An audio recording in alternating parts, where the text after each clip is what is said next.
Welcome to the live stream.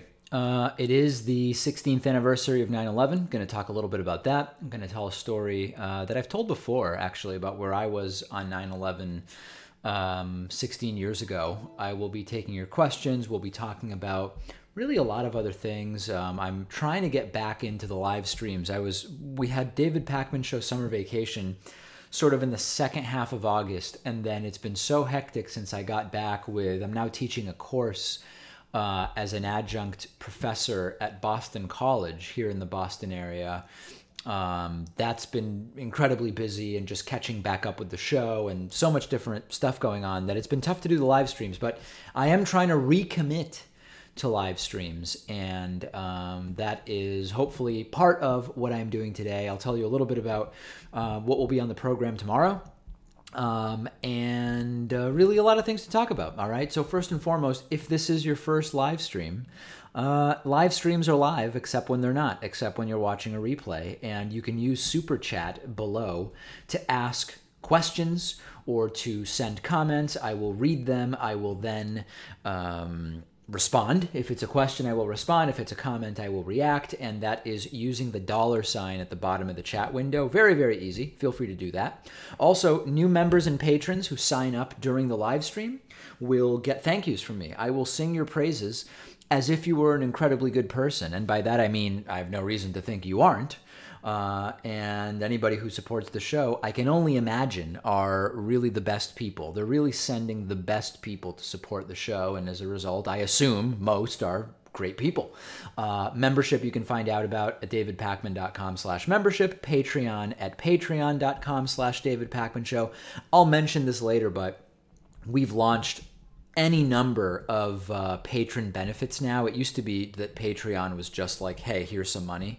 But enough people complained or suggested or demanded that Patreon come with benefits that now you actually get the bonus show, the full daily TV show, and a whole bunch of other stuff, including upcoming supporter-only live streams. Supporter-only live streams where everybody will get to ask questions, not just super chatters, through Patreon and membership, so check that out. Please don't troll, okay? I didn't mention this last time because it's just kind of been obvious that you shouldn't do it, but there are moderators prowling, lurking in the chat, and they've been fully deputized to ban people who are obviously trolling or sending hateful comments. If it's subtle, we might not notice, and thus you might be able to get away with it. I don't know.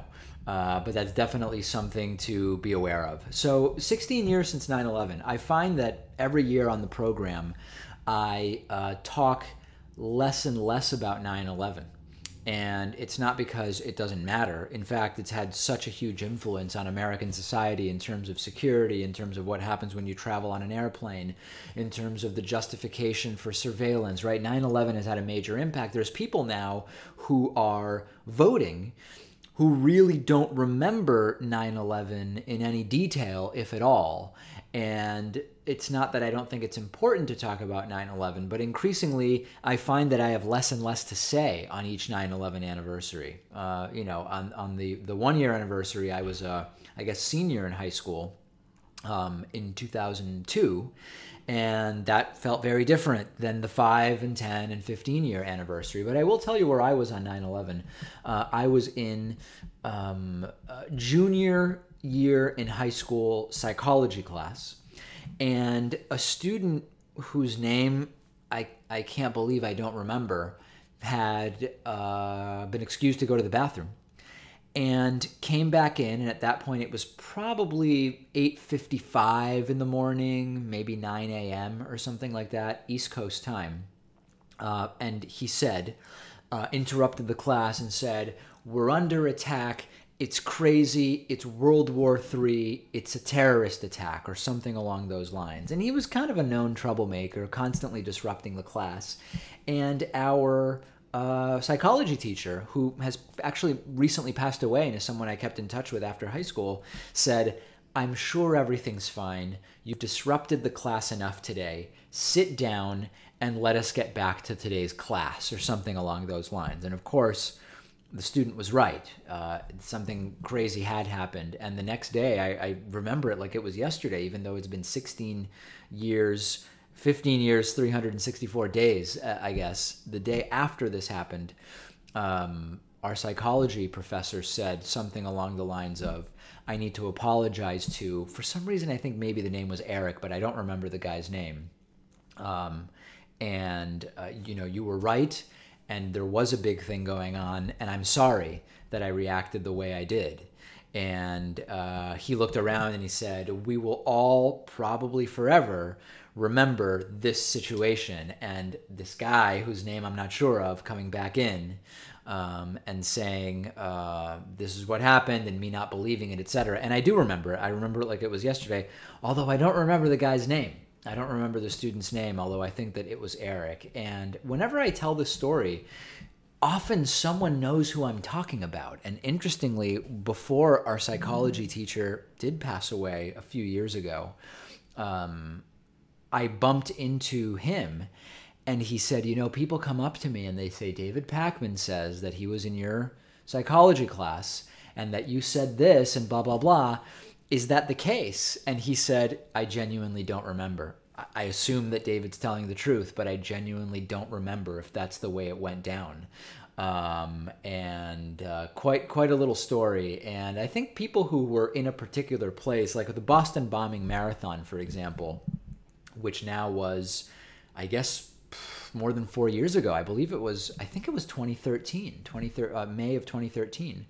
I remember we had just finished, at the time we used to do the David Pakman show, I think from 1 to 2 p.m. Eastern or 2 to 3 p.m. Eastern. And we had just finished, and news was breaking on Twitter about the Boston Marathon bombing. And we stayed at the studio and immediately started doing coverage and content. And it was quite a day, quite an afternoon for sure. So that's my story. If anybody else via super chat or whatever wants to share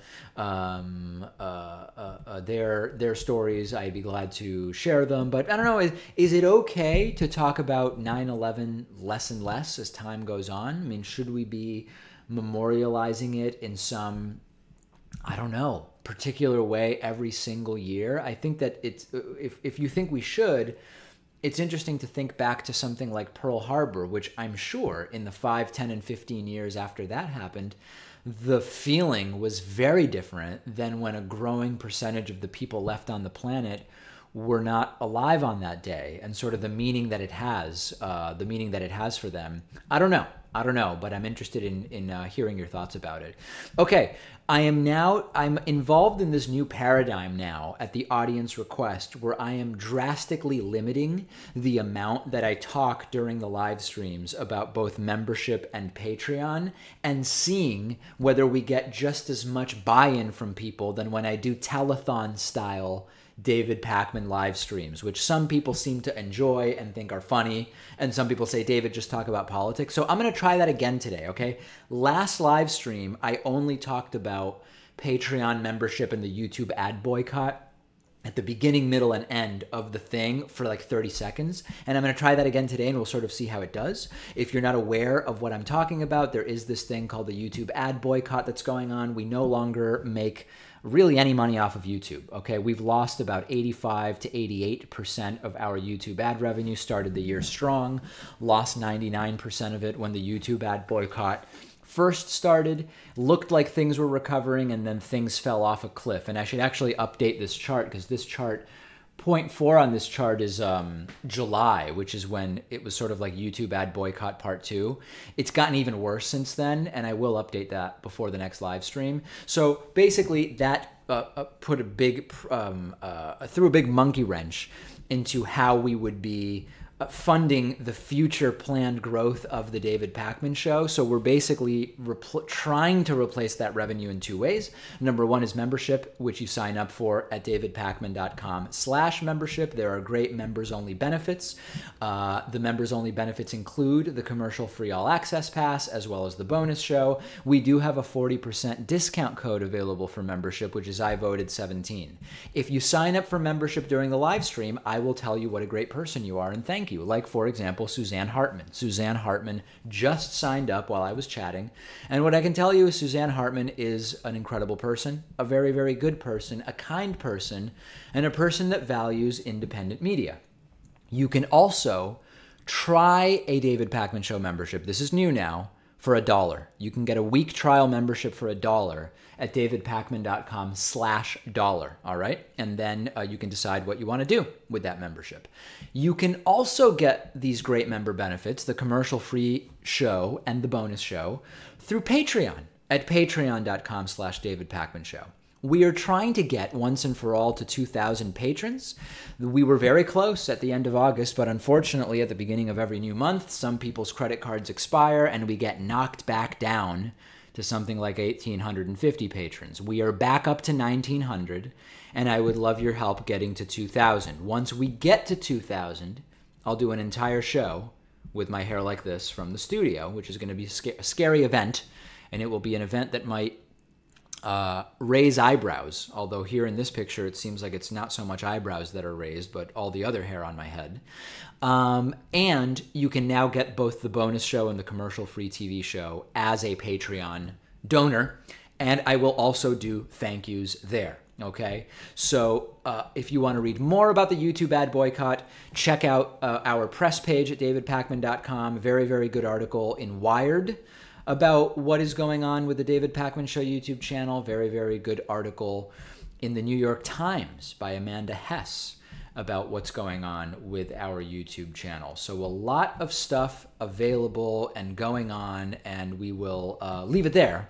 And in a half hour, I'll check back in, and we will see if we have any new members or patrons to thank. Let's jump into the super chat a little bit. Then I want to talk about tomorrow's program and also some upcoming interviews, which are really, really good that we have scheduled. Jacob Ball has sent a $20 super chat saying, Clinton states that Bernie had essentially the same policies as she. She goes on to say Bernie was offering up far left policies equivalent to free ponies. Is there any way these two statements do not contradict each other? Okay, I've been taking a lot of heat. And we actually lost some members because some people said I'm too critical of Hillary Clinton. And I feel as though the statements are at face value contradictory. I'll tell you the way in which they're not and how I see it, okay? On many issues, Hillary Clinton and Bernie Sanders do share the same policy ideas. Not on all issues. Hillary Clinton believes that the issues on which they differ are the ones where Bernie is offering the equivalent of free ponies, right? Free stuff with no cost.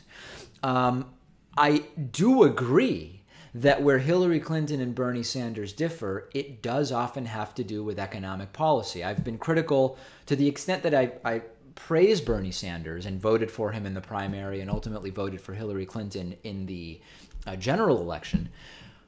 It's not, foreign policy is not Bernie's strong area, right? And I said Bernie looked shell-shocked that time when they went to him with a question about foreign policy during I believe it was the first debate, if not the second. Foreign policy was not Bernie's strong suit. Economic policy, I believe, was, and Bernie Sanders did explain with pretty significant specificity how he would pay for the proposals that he had. Medicare for all / single payer, that's been studied extensively in terms of the finances of it, including by University of Massachusetts Amherst economist Gerald Friedman, who I've interviewed on the program from my undergraduate alma mater, UMass Amherst. The free college, so-called free college, Hillary Clinton saying, well, I don't agree with the way Bernie's approaching it because rich people might also get free college and they don't deserve it or something like that. So I do believe, Jacob, that Bernie Sanders did differ with Hillary Clinton primarily on economic policy and tended to want to offer more, but of course had ways to pay for it. And I also agree that on many issues, there was not a substantive difference between Bernie and Hillary. Now, here's the sort of key thing. Just because Bernie and Hillary may have ended up with a similar or almost identical policy position doesn't mean that you see those policy positions the same way. Meaning, you could say Bernie and Hillary have position A, and I agree with it. However, with Bernie, I feel like that's been his genuine position for the last 30 years, whereas with Hillary Clinton, I don't feel like it's an authentic and genuine position. I feel like it's a position she's taken for political posturing. That would be a totally legitimate criticism to make if it's warranted or backed by the facts on the ground, so to speak. So a few thoughts there, Jacob. Thanks for the super chat. GR has sent a $2 super chat. I recocked my bathtub. Looks great. Love GR. Fantastic. Absolutely fantastic. Nothing, the bathrooms can really be improved by getting rid of that old and sometimes sort of fungus-covered caulking around the tub. And I fully support what you are doing. GameFire74 sent an $11.02 super chat. My friend also teaches college classes. He's a bit of an elitist. Do you think some people are too stupid for college? Are you patient with students? Also, are too many people going to college? Okay, each of these questions has really a lot to it. Do I think some people are too stupid for college? That's not really a word that I try to use. I think that there's no doubt that some people's predispositions in terms of the types of thinking that they do well with are not most aligned with your standard, at least liberal arts college education. It doesn't mean that they are stupid per se, right? I mean, that more than likely some people just, aren't that intelligent, and that's just a reality. There's a spectrum of human intelligence. I don't think that's shocking for me to say. But there are definitely people who are not unintelligent. They're just better at other types of thinking, and I think that's perfectly fine. I'm very patient with my students. And are too many people going to college? There's a sort of circular issue with college degrees. On the one hand, you have requirements for jobs higher and higher in terms of educational requirements. And that makes it so that more people decide to go to college because they say, hey, if I really want to get the job that I want, I need to go to college. On the other hand of that, you also have more and more people with degrees, which makes employers be able to say, hey, even though this job used to only require a high school diploma and then eventually an associate's degree, we will now require a 4-year degree from everybody because there's so many people with degrees. It's very circular, and it becomes a sort of feedback loop. And I don't know, I don't know ultimately what's going to happen with that.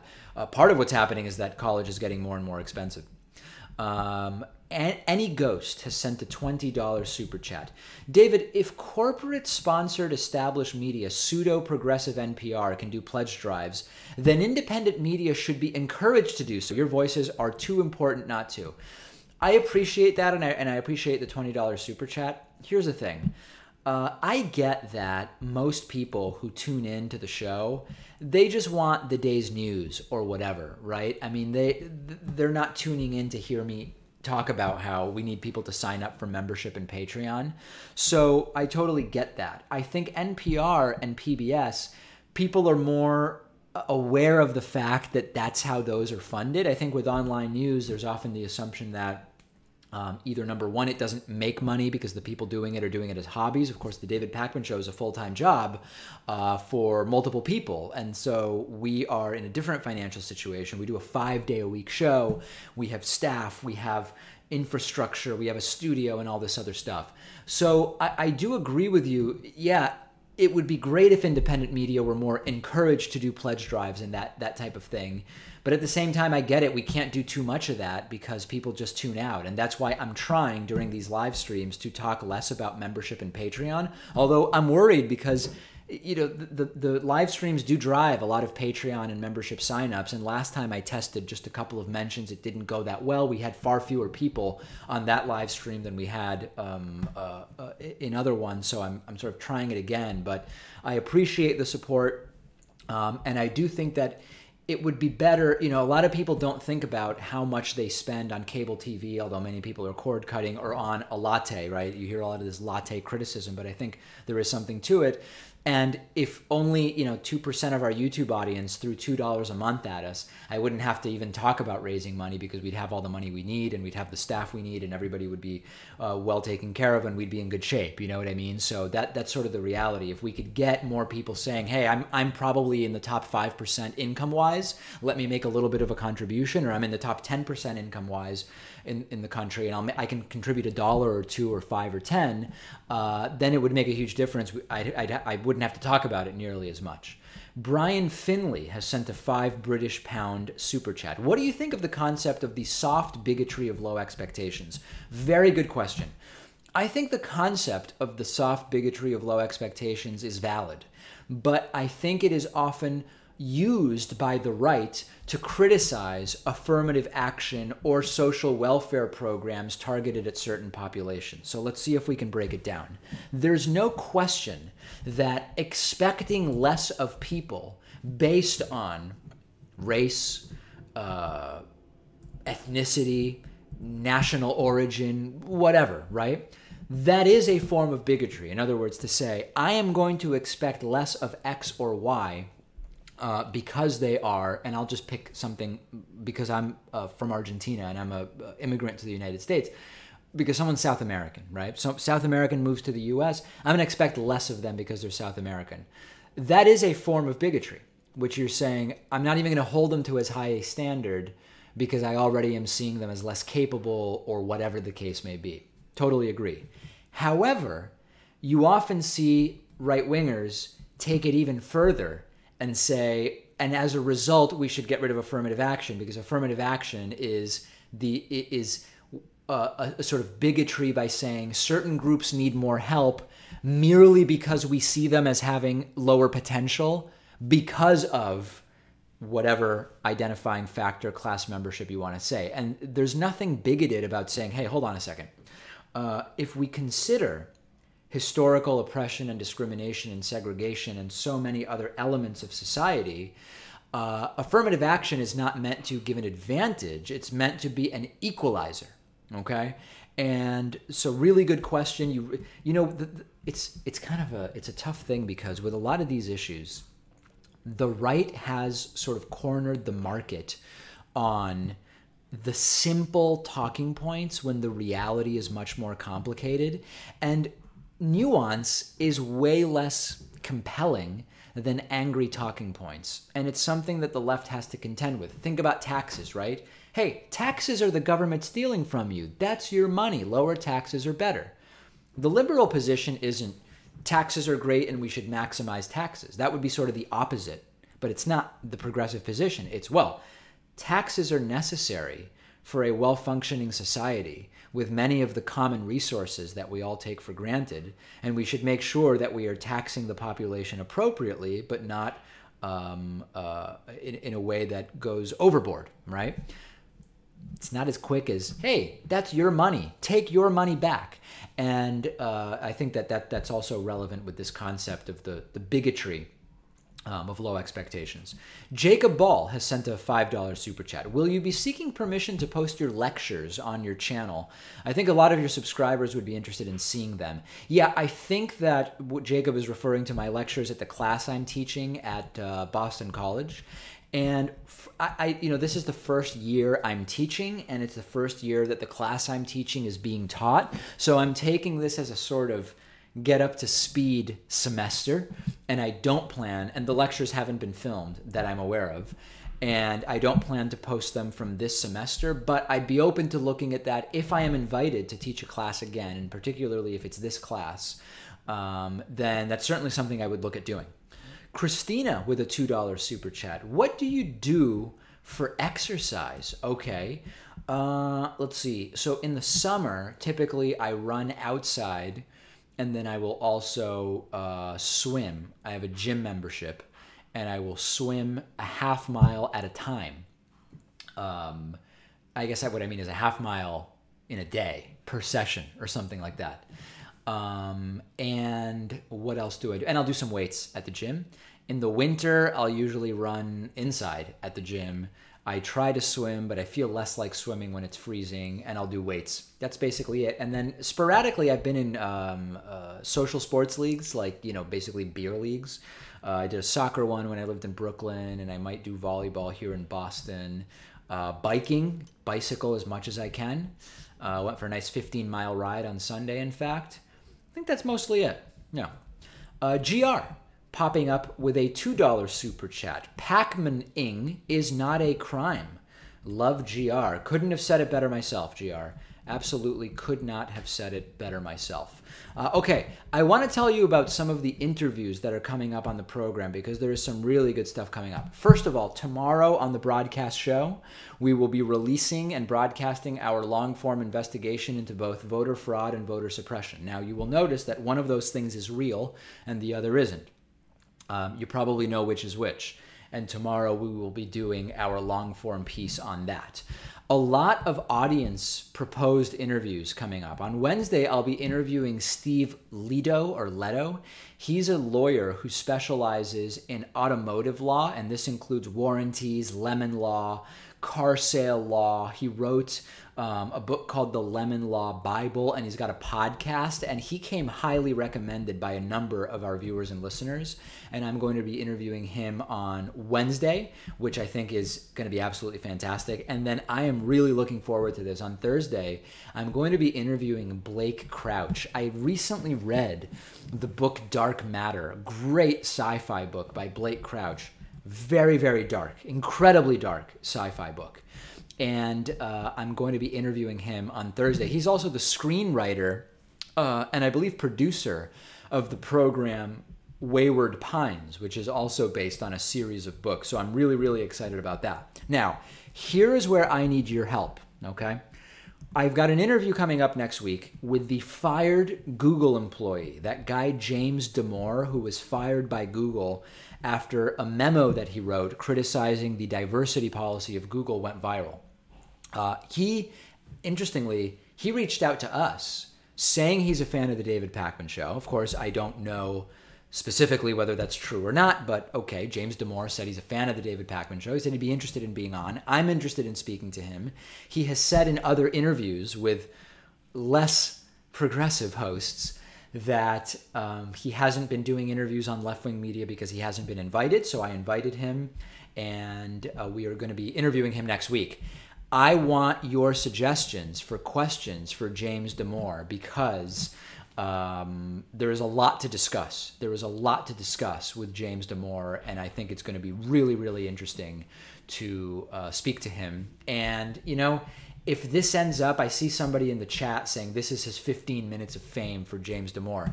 I think that the story is interesting because of what it has become. It has become representative. It has become sort of, it embodies the battle for free speech or something like that for some people on the right. And I don't know that I think that's what it is. So I will speak to James Damore. He has not exerted any limitations on what I can ask or what we're going to talk about. I think it's going to be really good. Please reach out to me if you have particular questions for James Damore, okay? Christina with a follow-up super chat. Do any of your students watch or listen to the show? I don't know the answer to that, Christina. I genuinely don't know the answer to that. I mean, I did certainly introduce myself in class and explain who I am and what I do and why I'm teaching a class on the subject of talk media. I do not know whether students in my class watch the David Pakman Show or not. Okay, and then to finalize the interview schedule, which is really, really good, next week is James Damore. The following week, I will be interviewing, number one, Elizabeth Kolbert. Do I have her book here? I don't. Elizabeth Kolbert wrote the book The Sixth Extinction, and I recently read it.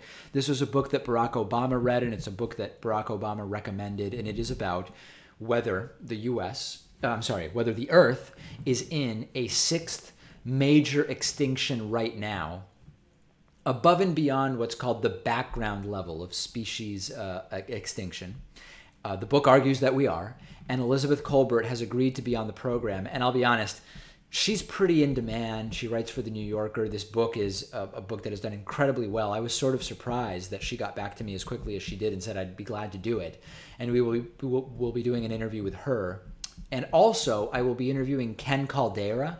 Ken Caldera is an expert. So when we talk about climate change, there's many aspects to climate change. And because of the hurricanes recently, we've been talking a lot about how hurricanes are connected to climate change, and specifically the warming of the oceans. Ken Caldera is an expert in ocean acidification, which is that with climate change, we have seen ocean water become more acidic, and this is part of why we are seeing changes, negative changes, to ocean life diversity and population. And Ken Caldera is going to be joining us in 2 weeks. And I think it's also going to be an absolutely, absolutely fantastic interview. Well, thank you. Somebody letting me know my shirt sleeve has become folded. Okay, so that is what's coming up as far as interviews go. Let me do something I've been trying to make it a habit to do, which is to go through the regular chat to not just do super chats. I want to get to questions from everybody. Somebody asking in the regular chat how to super chat. It's the $ at the bottom of the chat window. What other questions do we have here? All right, not a lot of questions, a lot of comments. Somebody asking whether this is real life. I believe that it is, although we could be living in a simulation. More questions about how to send super chats. I've already addressed that one. Somebody saying I should not say people passed away. I should say they died. I didn't know that that was a controversial thing. I really didn't. But okay, I will think about how I refer to people no longer being alive. What other questions do we have here?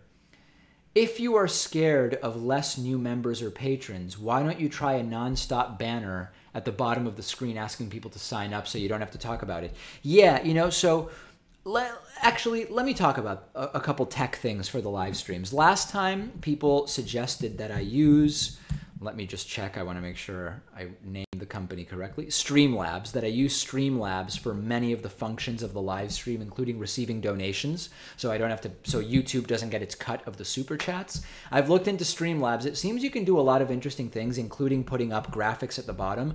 I don't totally understand how yet, though, so I actually have a note on my to-do list for tomorrow to check out how to use Streamlabs. Like, could I directly connect Streamlabs to Patreon so that it will show a running tally of patrons and thank people or membership or whatever? How does it work? I have no idea. I'm going to try to figure it out. So good idea. That's from Miranda Philippin. Let's see, what else do we have in the regular chat here? Not that many questions, but I'm glad to see people talking. A couple of people saying they're already subscribed. Do I even lift? I lift a little bit. Will I ask the auto law guy about the auto loan bubble? Yeah, we've actually talked about that, and I think that would be a good idea. Can someone send David a lifetime HBO membership? You know, I have so much stuff to watch already. I don't even know that I would get a chance to watch the great content on HBO. I'd suggest if you'd want to make a contribution, Patreon or membership are the way to go. People wanting me to talk about Game of Thrones, which has sort of become a thing because I revealed recently that I've never seen an entire episode of Game of Thrones. And I don't feel like I'm missing anything because I just don't know what it is. I've seen 15 minutes and I was like, I'm not really into the genre. And everybody tells me, you don't understand. It's a phenomenon. You've got to watch it. It's international, etc. But I just have never found myself drawn in. And again, because I don't have HBO, I don't have an easy means of watching it. Okay, let's interrupt the live stream now that we are half an hour in just to do some thank yous. I am limiting this to just the beginning, middle, and end. New members, a few new members, Jessica Grady and James Andrew. Those are the only two new members that I have here to say thank you to. And sadly, I have 0 new patrons to thank. We started the live stream today with 1,900 patrons. We are trying to get ultimately to 2,000 patrons, and we still sit at 1,900 patrons. Please get those donations in, memberships. Everybody will be thanked. That I promise you, folks. That I can absolutely promise you. Donations, Patreon, membership, the entire thing. Okay, on the program tomorrow, in addition to our long-form piece about voter fraud and voter suppression, number 1, do you remember, actually, this I should take a sip of water. This story's so insane that I need to hydrate. Remember years ago when Florida Attorney General Pam Bondi was starting to look into the Trump University scam? And that's what it is. It's a total scam. Florida Attorney General, Republican Pam Bondi, was looking into Trump University because complaints had started to be filed against Trump University. And lo and behold, and this part I already told you about, Donald Trump ended up making a donation from his charitable foundation, which, by the way, is legally prohibited from donating to political campaigns, made a big contribution to a group that supported Pam Bondi's campaign. They later ended up having to pay a fine, the Trump Foundation, for that donation. And all of a sudden, Pam Bondi, 3 weeks later, said, we are closing down the investigation into Trump University. Well, It turns out that Pam Bondi has now accepted a position with a presidential commission effectively working for Donald Trump. And we're going to dig into that tomorrow. By the way, this is not the only example of weird donations and contributions related to Donald Trump in connection to, suspiciously timed, very near to, the ending of investigations into Trump University. Okay, we will talk about that tomorrow. Number two, very odd story. In Japan, there was a press conference to talk about the danger posed by ticks, and they brought in a live tick. And all of a sudden, the tick was gone. And the entire room filled with press and people organizing the press conference was, in a panicked way, looking for the live tick. And it's an absolutely bizarre story. It's from a few days ago. I want to talk about that tomorrow. And then also tomorrow, I will be talking about Donald Trump received a whole bunch of gifts from Saudi Arabia when he visited. And of course, the gifts were formally accepted by the White House on the behalf of Donald Trump, which keeps it all legal. It's insane, the stuff that Donald Trump got from Saudi Arabia. And of course, with Donald Trump, there's always a double standard close behind, because he criticized Hillary Clinton from receiving money from Saudi Arabia because they're just so terrible and the things they do to gay people and to women and to all these other minority groups. And Trump shows up and accepts all of these gifts from Saudi Arabia. And while he is on that Middle East trip, I don't remember if it was specifically in Saudi Arabia or later when he arrived in Israel, I believe that was the order of the trip, all of a sudden there's a $110 billion arms sale to Saudi Arabia from the U.S. authorized by Trump, which is part of a $350 billion arms deal that will go over the next 10 years or something like that. The guy is such a hypocrite, and it is so pathetic. It is truly so pathetic that I don't know of anything that Donald Trump has criticized others for that he is not guilty of himself. I'm trying to think about it. He's criticized others of grabbing women by the pussy, or rather, he said everybody does it, and of course he treats women poorly as well. He says Saudi Arabia is bad, people shouldn't accept money from Saudi Arabia, but of course he accepts all sorts of stuff and does business with Saudi Arabia. He talks about how it is other people who are filling administrations with lobbyists and corporate tools, and he says he's going to drain the swamp, but of course he does the exact same thing when he is hired. It is absolutely stunning, and the cognitive dissonance that we're seeing with Trump supporters is glaring. I mean, they are ideologically committed to a degree that it doesn't matter what he does. They are going to support him. And this is why, and we've been getting more and more calls about this, I do not believe that it really is a good use of time to debate politics with anybody who still supports Donald Trump. And by still supports, what I mean is we've seen Trump's approval rating sort of drop. And I believe that the people who supported Trump, doesn't mean they voted for him, but people who supported or approved of the job he was doing who no longer do, they're probably somewhere connected to reality. The people who still support Trump or would vote for re-election, you would have to spend a lot of time with each of them to even have a shot at changing their mind about supporting Donald Trump.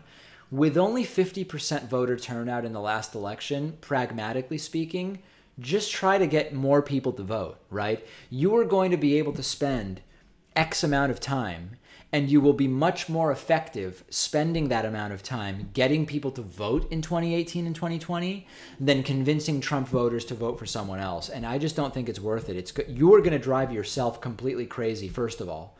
And I don't think it will be particularly effective. I don't think it will be particularly effective because they are so ideologically committed. Don't bother. Just work on get out the vote. That's my view. Okay, let me jump into the regular chat here and deal with a few more questions that are going on. Let's see. Do you think Congress will save DACA? Genuinely no idea. Genuinely no idea. What is your opinion on the senators intending to co-sponsor Bernie Sanders' Medicare for All bill? I think that that's fantastic. I will update you on that tomorrow. And also, I am slightly concerned about how Bernie's Medicare for All bill will be written. I believe we're going to find out on Wednesday. I don't know if we will find out early Wednesday so that I can talk about it on Wednesday's show, or if not, I will do an analysis of Bernie's Medicare for All bill on Thursday. I'm worried that it's not really a Medicare for All bill. And the reason I say that is I read a couple of articles from people claiming to have knowledge of the bill's writing, saying that it is not truly going to be Medicare for All, a single-payer bill. We will see. Okay. Do I believe anyone will serve jail time in the Trump administration? You know, I actually believe someone will, but that it will be totally symbolic, that it will be effectively meaningless. But I think someone will end up serving jail time. Ask the former Google employee the question about what was the purpose for sending out that email. I'm an author, and that's one of my topics. I'm really interested to understand him. Yeah, I mean, that's a fair question. What did James Damore believe he would accomplish by sending out that email criticizing the Google diversity policy? How is Natan doing? Is he still in Israel? No. Okay, so former TV director Natan Pachman was studying in Israel for 13 months, doing his master's degree. I visited him there during that time. He is no longer studying in Israel. He is working in the city of Los Angeles, California. He's actually coming to visit Massachusetts next week, so I will be seeing him. Let's see what else we've got. Has David never heard of the Pirate Bay? I have heard about it. Thank you. I don't know if the question was related to something in particular. Would I support a Tulsi Gabbard presidency? On principle alone, I have declined to talk about 2020 presidential candidates for now, beyond expressing concern that so many Democratic donors and insiders seem to be anointing California Senator Kamala Harris as the 2020 candidate, but I don't think it makes sense to talk about that right now. Same question to Safta Sunni, or Sunny, who said, what do I think of Joe Kennedy for president? I think it's too early. I think it's too early to talk about that. There is a lot that needs to happen between now and then. Okay, Richard O has sent a £2 super chat. What is the difference between Trump voters and Trumpanzees? Okay, so if by Trumpanzee you mean someone who is ideologically committed to Donald Trump no matter what, I think that a Trump voter by now, if they are reasonable, will have realized that it's a totally abortive attempt at a presidency and they are no longer supporting Trump. A Trumpanzee, if that's what you're calling them, will never cease supporting Donald Trump. Athena Harding has sent a $20 super chat. Jeff Sessions is still in office. Do you still think he's on the way out? I think that Jeff Sessions may have been under the radar long enough where he is no longer in the crosshairs of Donald Trump and he may be safe. Note that Jeff Sessions, I think, is sort of like the only remaining link to establishment Republicans, right? Because so many people are just gone. From the Trump administration. I think that, in a way, Jeff Sessions needs to stay for Trump to really have a credible connection to the mainstream Republican Party. Jacob Ball has sent a $2 super chat. Have you read James Damore's memo? Yes, I have. Although it's been several weeks. I read it at the time that it was released and the entire controversy blew up. I will read it again and probably quote from it during my interview next week with James Damore. Okay, Cezi Canales has sent a $15 super chat. Thank you, Cezi. Cezi, I believe, is a David Pachman Show all-star, meaning that she, I think, is a member, regular super chatter, and patron. I think that she supports the show through all three means. And I'm going to be totally upfront. The Patreon and membership signups during the live stream are falling flat, very, very flat. We've had 0 Patreon contributions during the stream, despite the fact that we've added both membership benefits, both of the major membership benefits, which are bonus show access. Every day we do a members only show, which now is also available to patrons at the $5 level, and the full hour TV show, which normally you've got to wait for like 12 hours to see in parts. We offer that as a Patreon benefit at the $10 level. And we've had 0 new patrons during the stream, which is really, really bad. I know some people don't like the telethons, but I might have to go back to the telethon live streams because we are in real, we are in a complex financial situation. And the live streams were providing some hope to me that we would ultimately be able to recover from the financial impasse caused by YouTube adpocalypse. And sadly, when I just sporadically mention Patreon and membership, we get very, very few contributions that way. So that's not good. That is not good, as the kids these days would say. Let me talk about a couple other things. I want to hear from you about ideas for long-form investigative type videos. We've done these videos on everything from undocumented immigration to political correctness, the regressive left, voter suppression, socialism and communism, violence committed by the political left. We've done a dozen or more of these at this point.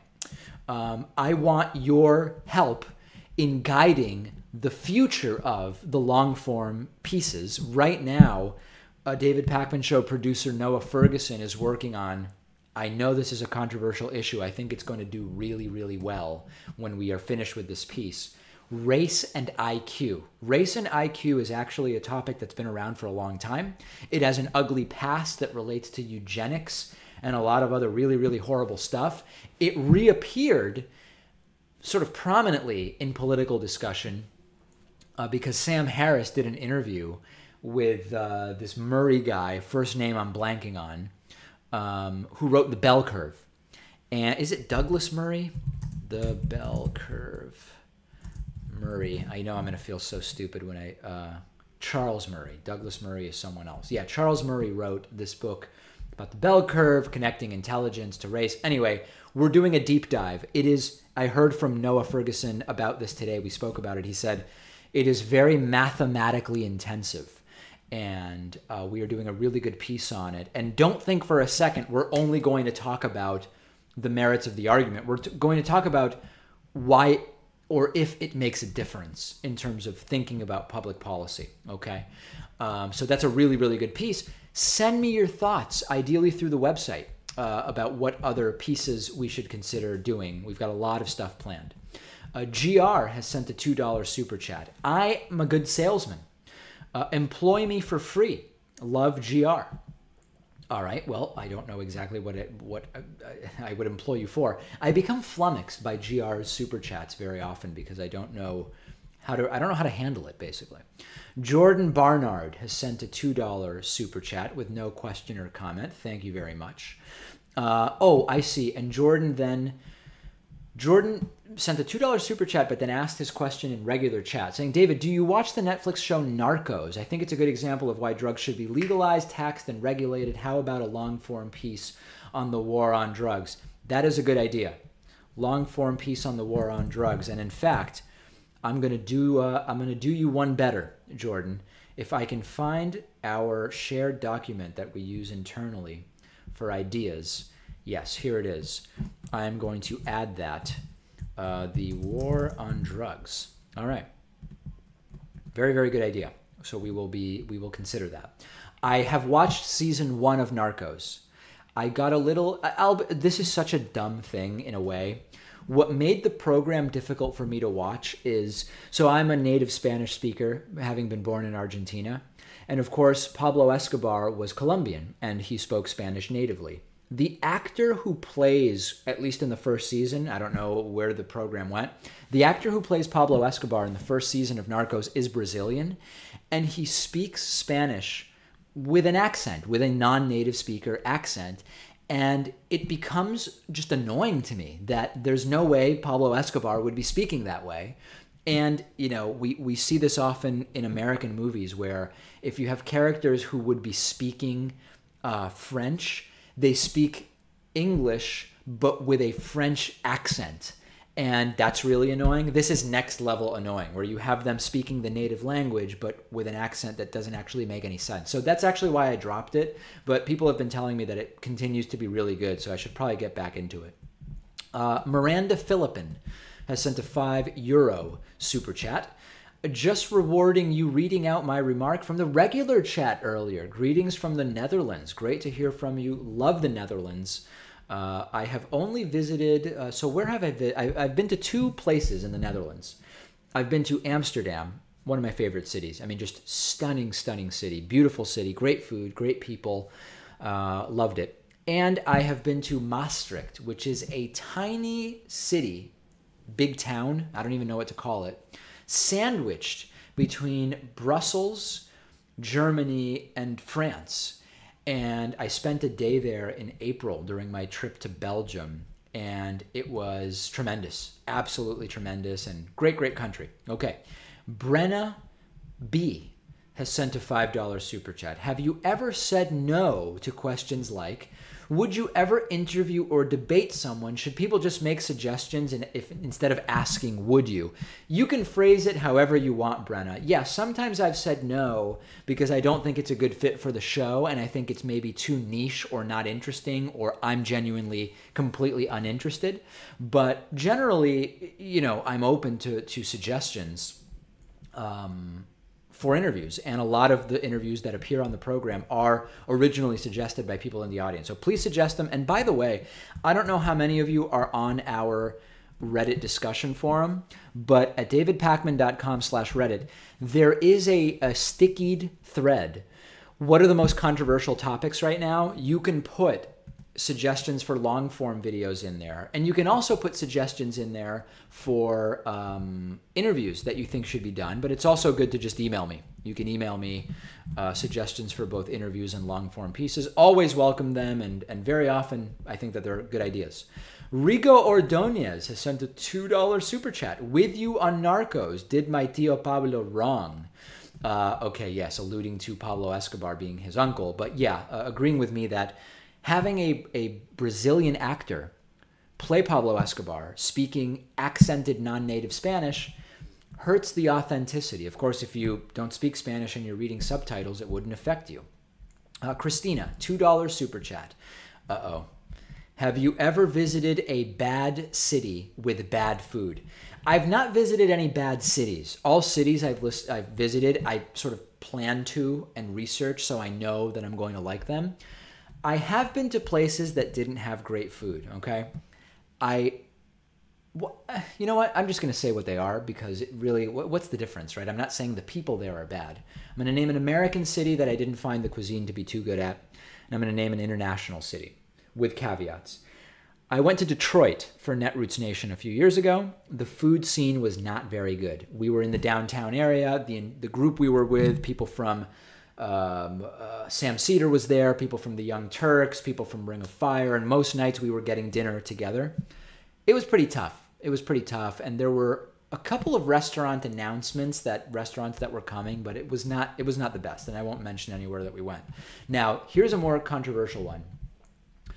Other than the Indian food, I found London cuisine not to be very good, okay? And I think that there were 2 aspects to it. One is that London cuisine, the standard London pub menu, which is sort of like the default thing you find at a place you randomly go into, is not, I don't want to be offensive to anybody, but it has a lot of overlap with Boston Irish pubs. And I'm kind of sick of it. So that was part of it. But also I genuinely didn't think it was that good. But I had the best Indian food and different types of Indian food in my life in London. Really, really good Indian food. And for people asking, I am not vegan and I am also not vegetarian. Okay, so yeah, those would be my 2 thoughts. A couple more questions from the regular chat. Do I know anyone with dementia? Yes, I do. I do. I have both friends and I have numerous friends who have family members dealing with Alzheimer's and dementia. I also, I probably have some of my older relatives who are dealing with what would be called subclinical dementia, which means like they've not been formally diagnosed with dementia or Alzheimer's, but due to advanced age and just sort of deterioration, they probably have slight subclinical dementia. Okay, here is another one of these. I don't know what's going on where people are sending a blank super chat and then asking the question in the regular chat. Maybe it's in order to get a longer question. Very, very clever. Adrian M. has sent a $2 super chat and a question in Spanish, which I will read in Spanish and then translate and then answer. Okay. David, ¿crees que los equipos de América deberían de brincar los próximos 2 mundiales porque no tienen posibilidades de ganar? Okay, so I think the question is, and I think by America you mean the United States, do I believe that the U.S. men's national team should skip the following 2 World Cups because they don't have realistic possibilities of winning? I don't know if that's true. I mean, I don't follow the U.S. men's national team. I follow the Argentinian men's national team. And in fact, I should see how that's going. World Cup. Let's just figure out how everybody's doing. World Cup qualifier standings, and we'll figure out how the U.S. is doing. World Cup qualifying. Okay. Looks like it defaults to Europe. Let me look at... How can I get out of Europe here? Qualifiers. Matches. I'm looking for standings here. Man, this is difficult. Statistics? Statistics overview. No, that's not it either. I guess I have to go by region. Okay, so let's start with North, Central America, and Caribbean. How is the U.S. doing? Isn't the U.S. in place right now to go to the World Cup? I mean, it looks like they're tied for 4th. In their group, unless I'm reading this incorrectly. So no, why would they get out? They should stay in. And then let's see how things are going in South America for Argentina. I haven't looked at the standings. 1, 2, 3. So basically tied right now for 4th and 5th place with Peru. Points-wise, Peru has more goals and thus way ahead of Argentina in terms of points. Yeah, so listen, I don't know what the U.S. should do. I am the last person who should be talking about what it is that the U.S. men's national team should do. But they should do what's best for them, all right? Okay, Nico's Rap has sent a $2 super chat. As a teenager, can I volunteer or intern with you in some way? Listen, the best way to volunteer is to help promote clips of the program online. Not goals, goals differential. I apologize. Yeah, goal differential is what matters there. Goal differential versus your opponents. Listen, Nico, we don't really have a formal way for you to intern remotely, but the best thing you can do, and if everybody did this, the show would be huge. Share clips of the show. Share clips of the show that you think are valuable. Share them on social media. Share them any way you can. Stand outside with a screenshot. Actually, that would be funny, and it would probably make the show. Stand outside with a screenshot of a YouTube video as people drive by. Getting the word out on the show is really the best thing you can do.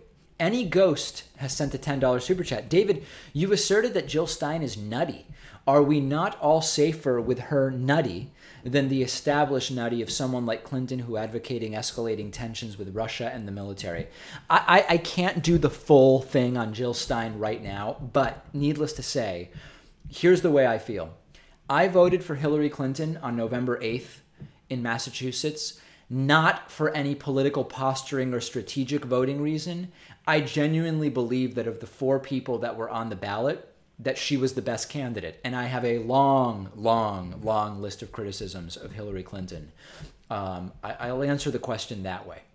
CMCOC has sent what is this? I believe it's, is this 20,000 Colombian peso super chat? How much is that? Let's see. 20,000 COP to USD. I have no idea how much that is. $6.84. Okay, thank you. FARC peace protests in Colombia and the violations of the agreement so far. Long-form peace. Suggestion. On the narco subject, watch the original Colombian production, El Patrón del Mal. Far superior. Interesting. Is that on Netflix, I wonder?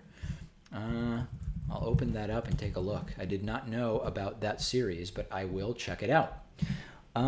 Okay. Let's see. Any Ghost, $10 super chat. Intervention in Syria, continuing the pointless war on marijuana, not supporting a living wage, and continuing to attempt regime change with her Iraq war voting history. Oh, this is the follow-up to the question about Hillary Clinton. Listen, I don't defend the policies of Hillary Clinton in total.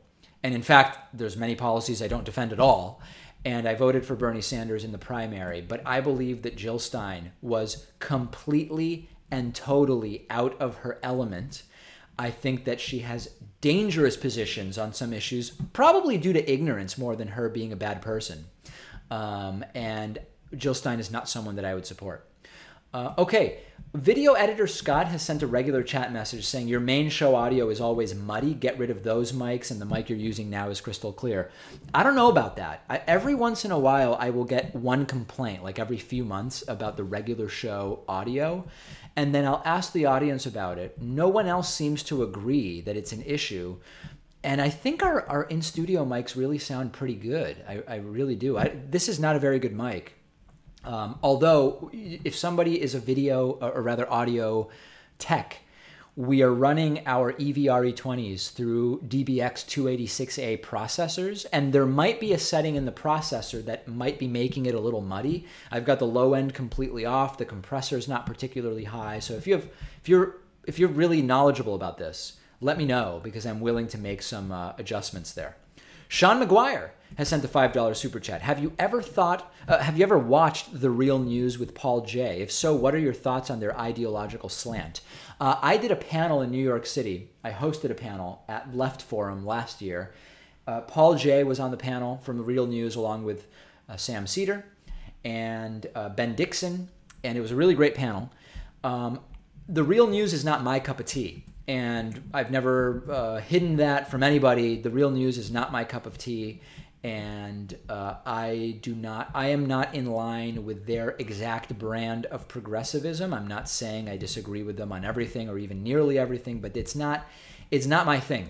Okay, so that is not. That's kind of where I am. Okay, let me do a big thank you. We have received one Patreon contribution during this entire live stream, and it is a $10 a month contribution from Michael Jinks. Michael Jinks has made a $10 contribution, which gets us from 1,900 patrons today at the start of the stream to 1,901. Also, no new members in addition to the ones I already mentioned for today's live stream. So that's sad. That's disappointing. And I am totally open to not doing the telethon style, let's get to this number, etc., etc. But the live streams are an opportunity to raise some funds. And it's sort of, I'm bummed out. I'm bummed out that that it didn't go better. But that is the end of today's live stream. I will stream again, and please do make those contributions. We're trying to fix this. This is the problem we're trying to fix with YouTube revenue. And every contribution gets us $1 closer to bridging that gap.